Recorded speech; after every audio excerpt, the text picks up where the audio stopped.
السلام عليكم ورحمة الله تعالى وبركاته. مرحبا بكم في فيديو جديد أصدقائي التلاميذ والتلميذات. كنتمنى تكونوا بخير وبصحة جيدة.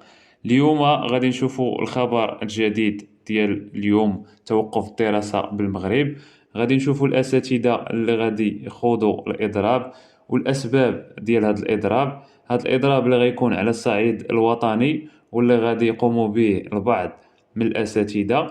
باش نعرفوا التفاصيل كاملة تبعوا الفيديو حتى الأخير، وما تنساوش تخليو لينا إعجاب وتشتركوا في القناة وتفعلوا زر الجرس وتبارطاجيو مع الأصدقاء ديالكم باش كلشي يستافد وكلشي يوصلوا الخبر. كتشوفوا معايا أصدقائي التلاميذ والتلميذات، فمجموعة من الصحف الوطنية والجرائد الإلكترونية نشروا الخبر ديال إضراب بعض الأساتذة المبرزين اللي غيديروا إضراب اليوم الأربعاء المقبل. ماشي الأربعاء يوم ديال غدا، وإنما الأربع الآخرة، يعني هاد الأربعاء لا، والأربع الآخرة غيكون إضراب إن شاء الله وطني بالنسبة لهاد الفئة ديال الأساتذة المبرزين.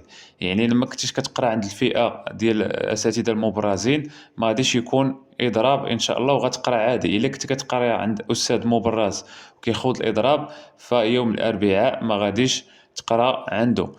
أما السبب ديال هذا الإضراب الاقتطاعات من الأجور ديال هاد الأساتذة المبرزين. وردا على هاد الاقتطاعات، هاد الأساتذة غادي يخرجوا في احتجاجات يوم 12 أبريل 2023 أمام مقر وزارة التربية والتعليم.